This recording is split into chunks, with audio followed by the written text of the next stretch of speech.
अक्षय शिंदेच्या दफनविधीला भाजपचा विरोध बघायला मिळतोय। भाजप आमदार किसन कथोरे यांनी दफनविधीला विरोध केलेला आहे। मनसे पाठोपाठ आता भाजपने देखील दफनविधीला विरोध केलाय। बदलापूर वेगळ्या विचारांचं शहर आहे असं किसन कथोरे यांनी म्हटलंय।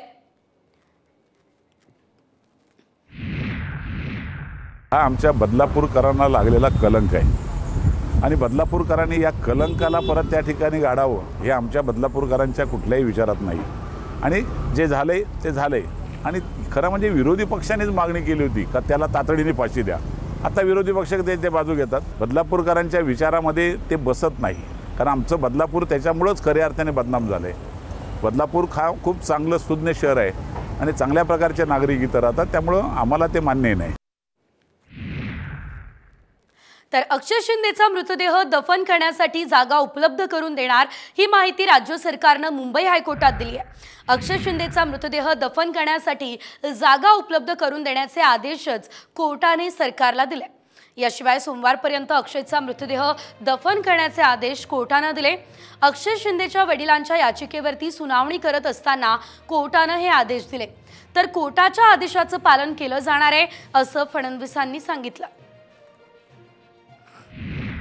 बघा, ही गोष्ट जी हायकोर्टाने सांगितलेली आहे, कोणी असो कोणालाही त्या ठिकाणी मृत्यूनंतर त्याचा अंत्यविधी देणं ही सरकारची संवैधानिक जबाबदारी आहे। तो व्यक्ती आपल्याला आवडणारा नसला, चालणारा नसला, समाज विघातक असला तरी ते करावं लागतं। त्याच्यामुळे कोर्टाने जे सांगितलं आहे त्यानुसार प्रशासन कारवाई करेल।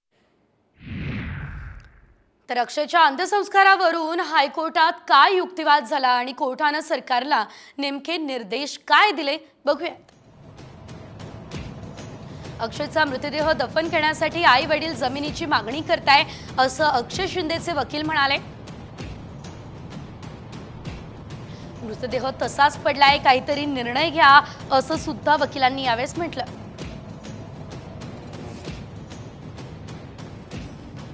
मी बाहेर जाऊन माध्यमांना काय उत्तर देऊ, सत्य समजलं पाहिजे असं सुद्धा अक्षय शिंदेचे वकील म्हणाले।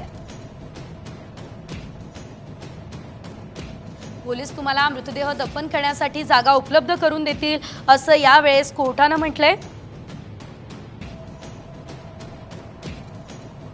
सोमवारपर्यंत दफनविधीबाबत कार्यवाही करा। उद्या जर दफनविधी केला तर सोमवारी आम्हाला कळवा असं सुद्धा वकिलांनी सांगितलंय। सरकारला सहकार्य करा, ते या संदर्भात जबाबदारी घेताय असं सुद्धा कोर्टाने यावेळेस म्हटलंय। तर आम्ही मृतदेह दफन करण्यासाठी जागा उपलब्ध करून देऊ असं सरकारी वकिलांनी सांगितलं।